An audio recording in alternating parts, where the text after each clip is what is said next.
Today's passage is Psalm 20 verses 1 through 9. Let's read together. May the Lord answer you when you are in distress. May the name of the God of Jacob protect you. May he send you help from the sanctuary and grant you support from Zion. May he remember all your sacrifices and accept your burnt offerings. May he give you the desire of your heart and make all your plans succeed. May we shout for joy over your victory and lift up our banners in the name of our God. May the Lord grant all your requests. Now, this I know. The Lord gives victory to his anointed. He answers him from his heavenly sanctuary with the victorious power of his right hand. Some trust in chariots and some in horses, but we trust in the name of the Lord our God. They are brought to their knees and fall, but we rise up and stand firm. Lord, give victory to the King. Answer us when we call. Amen. May God's great grace be with all of you who have risen at dawn to seek the Lord's face today. The passage we will share together today is Psalm 20. As its title suggests, a prayer for the king in time of war. This psalm contains the heartfelt prayers of the people of Israel for their king, as he faced a battle that would determine the nation's very survival. It was a desperate crisis, a crossroads between life and death, a critical moment where Israel had to choose what to rely on. Surprisingly, their choice was neither weapons nor strategy. Their choice was to go to God. As the people of Israel, who had experienced God's power throughout their history, they held fast to the faith that victory and defeat depended on God, not on human calculation or military strength. That is why the psalmist begins with this confession in verses 1 and 2. Let us read it together now in one voice. May the Lord answer you when you are in distress. May the name of the God of Jacob protect you. May he send you help from the sanctuary and grant you support from Zion. Amen. Zion and the sanctuary are mentioned here because of their importance. They were not only the holy places where God's presence dwelt, but also where the people offered sacrifices and worship. Therefore, for Israel to pray toward Zion was not merely to ask for victory, it was a declaration of faith, an act of exalting and relying on God before the battle even began. In verse 3, the psalmist continues to confess, "May he remember all your sacrifices and accept your burnt offerings." Amen. As we know, the sacrifice mentioned here refers to the grain offering made from fine flour. It is an offering that represents the devotion of offering the fruit of one's labor and life to God. The burnt offering is a sacrifice that expresses the commitment to entrust one's entire being to God, as the whole animal was consumed on the altar. In other words, what Israel offered before the war was not strategy but their hearts, and not weapons but their faith.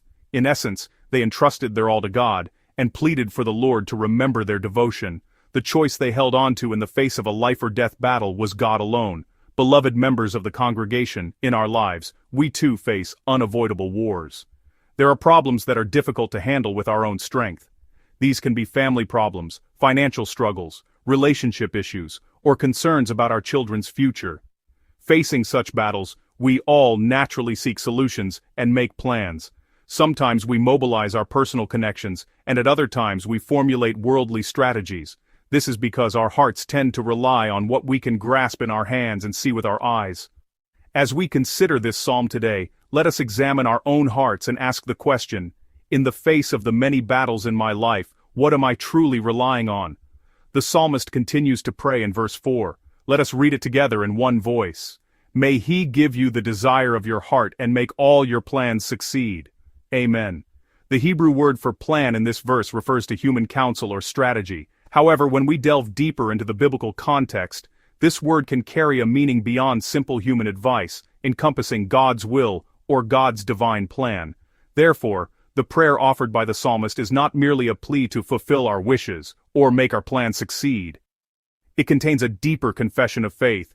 May your plan, O God, be realized among us. This desire, for God's will to be revealed rather than one's own hopes, is at the heart of the psalmist's prayer. Beloved members of the congregation, there is a key lesson for us in verse 4. Spiritual maturity is not about trying to make God move in the direction we want, but about entrusting ourselves to be led by God's will. Our human tendency, in the face of our own battles, is to pray for our own plans to succeed and to solve things with our own methods. But the psalmist models a different way. It is about aligning our hearts with God's plan. It is about viewing our problems through the lens of His will. It is about desiring His plan to be revealed in our lives. This is the posture of faith we are called to embrace from today's passage. My prayer is that when we face problems, we will not rely on our own plans alone, but will first go before God to seek and carry out His plan. That is the heart of the prayer the psalmist offers. Next is, Psalm 20, verse 7. Let us read it together in one voice. Some trust in chariots and some in horses, but we trust in the name of the Lord our God. Amen. Chariots and horses are common symbols in the Old Testament. In the ancient world, chariots and horses were essential for winning a war.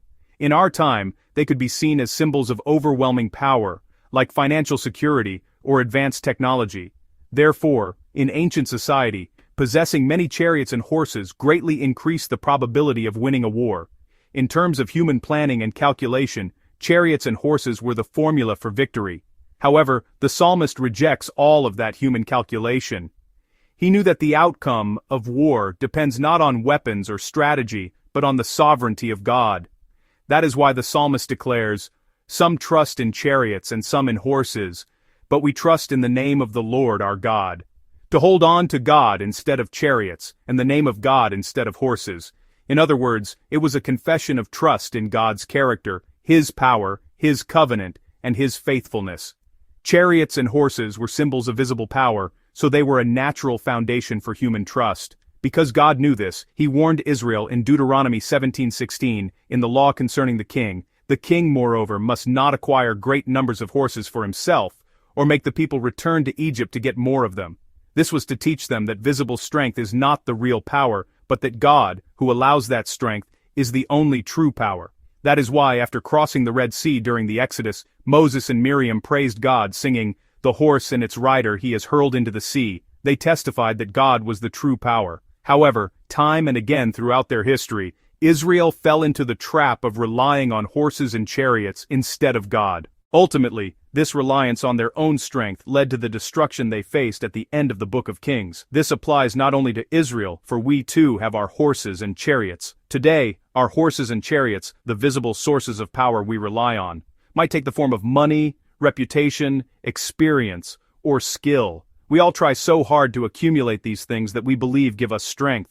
Perhaps that is why we strive so hard to possess them in the midst of the many battles we face.